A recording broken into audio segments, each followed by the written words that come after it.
whether or not the product of two numbers is greater than, less than, or equal to the original amount.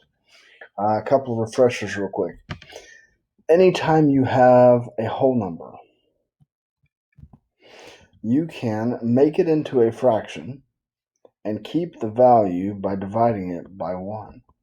2 divided by 1 equals 2.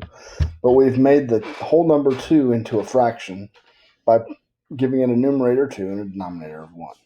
Okay? Now we're going to look at 2 times 3/4. Actually, we're going to back up. We're going to talk about how we know if a fraction is less than, equal to, or greater than 1. 3/4 is less than 1. I know this because 3, my numerator, is less than 4, my denominator.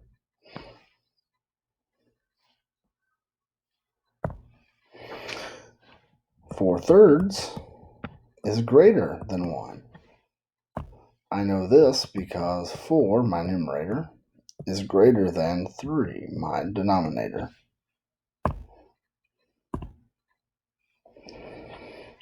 Okay. Then we're going to look at 4 over 4. 4/4 is equal to 1.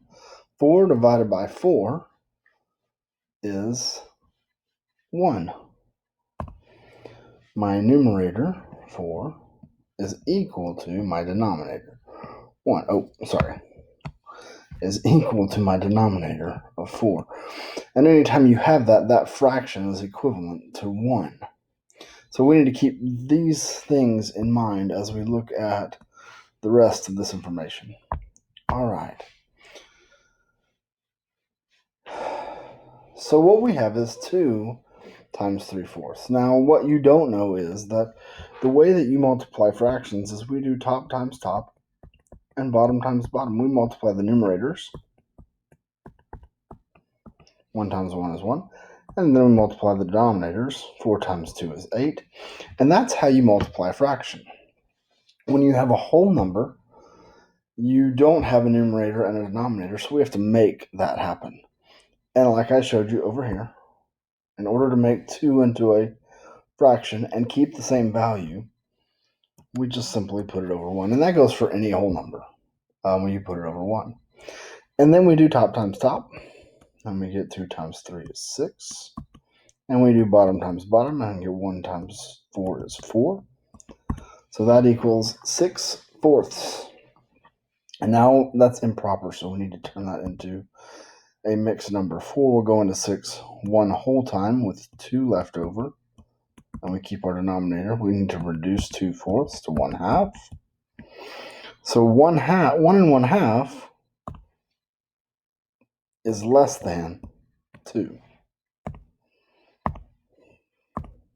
Okay. So we can say that the original quantity decreases when multiplied by a fraction that is less than 1, because, as we discussed, 3/4 is less than 1. 2 times 4/3. Again, we have that whole number, so we got to put it over 1 to make it a fraction. Multiply numerators, so we get 8. 2 times 4 is 8. Multiply the denominators, so we get 3. It's improper. We need to change it into a mixed number. 3 goes into 8 2 whole times with 2 left over, and we keep our denominator.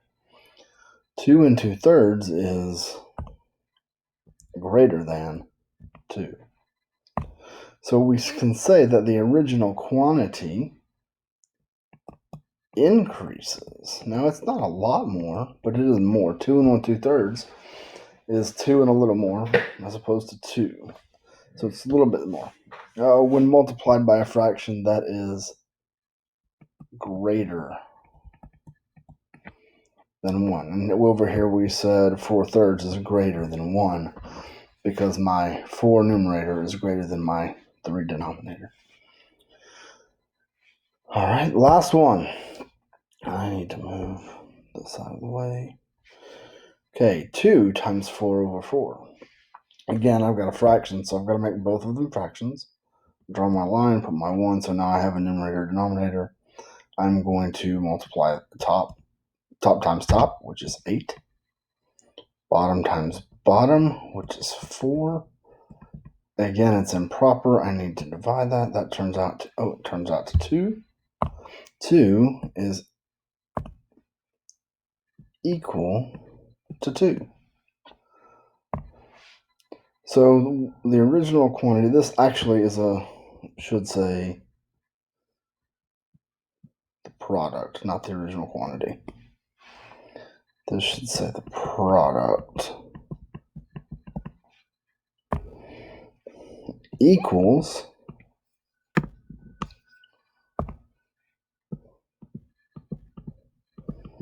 the original quantity when multiplied by a fraction that is equal to 1.